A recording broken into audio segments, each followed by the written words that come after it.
Apprends à te relever avec grâce après chaque chute, parce que la vérité que peu de gens acceptent, c'est que tomber n'est pas un échec. Rester au sol l'est. Tu vas tomber, encore et encore, dans tes projets, dans tes relations, dans tes ambitions. Tu vas connaître le doute, la fatigue, la déception. Tu vas parfois te sentir brisé, vidé, perdu. Et dans ces moments-là, une voix intérieure va essayer de te convaincre que tu n'es pas assez, que tu n'y arriveras pas, que ce n'est pas pour toi. Mais écoute bien, ce n'est pas la chute qui définit qui tu es. C'est la manière dont tu te relèves. Se relever avec grâce, ce n'est pas ignorer la douleur. Ce n'est pas faire semblant que rien ne s'est passé. C'est accepter la blessure, regarder la réalité en face et décider malgré tout de continuer. C'est transformer la honte en force, la peur en carburant et les échecs en leçons. La plupart des gens tombent, puis abandonnent, pas parce qu'ils ne sont pas capables, mais parce qu'ils refusent de faire face à l'inconfort. Ils fuient la difficulté. Ils veulent un chemin sans obstacle, une victoire sans combat. Mais ça n'existe pas. Chaque chute est une initiation, chaque échec est un test. La vie te demande, est-ce que tu es prêt à devenir plus fort? Ou vas-tu rester là, à te plaindre, à regretter, à attendre que tout devienne facile? Tu dois comprendre une chose essentielle.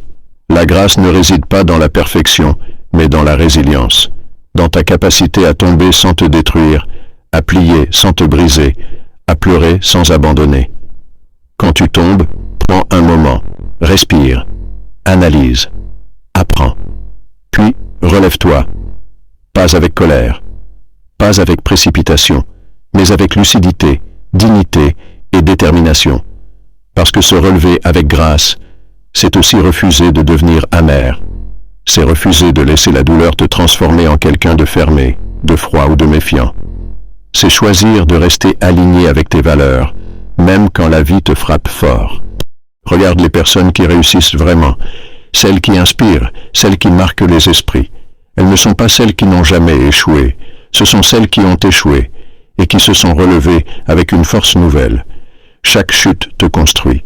Elle t'enseigne la patience, elle t'apprend l'humilité, elle te montre ce qui compte vraiment et surtout, elle te révèle à toi-même. Parce que c'est dans les moments les plus sombres que tu découvres qui tu es réellement.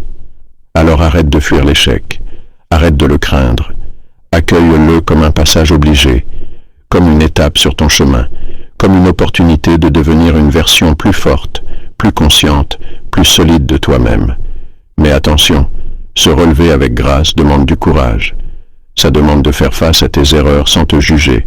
Ça demande de pardonner, parfois aux autres, mais surtout à toi-même.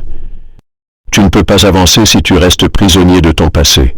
Tu ne peux pas évoluer si tu continues à te définir par tes échecs. Tu es bien plus que tes chutes. Tu es la somme de tes décisions. Et aujourd'hui, tu as le pouvoir de décider de te relever. Même si tu es fatigué, même si tu doutes, même si tu as l'impression que tout est contre toi. Relève-toi. Pas demain. Pas quand tu te sentiras prêt. Maintenant, fais un pas, puis un autre, même petit, même imparfait, parce que le mouvement crée la transformation. Et n'oublie jamais ceci, la grâce ne signifie pas être parfait, elle signifie avancer avec dignité malgré les imperfections, continuer avec courage malgré les peurs, croire en toi malgré les doutes. Chaque fois que tu te relèves, tu envoies un message puissant au monde. Je ne suis pas fini, je ne suis pas vaincu. Je suis en train de devenir. Et ça, c'est la véritable force. Alors, peu importe combien de fois tu es tombé, ce qui compte, c'est combien de fois tu es prêt à te relever. Avec grâce, avec force, avec foi. Parce que ta chute n'est pas la fin de ton histoire. C'est le début de ta transformation.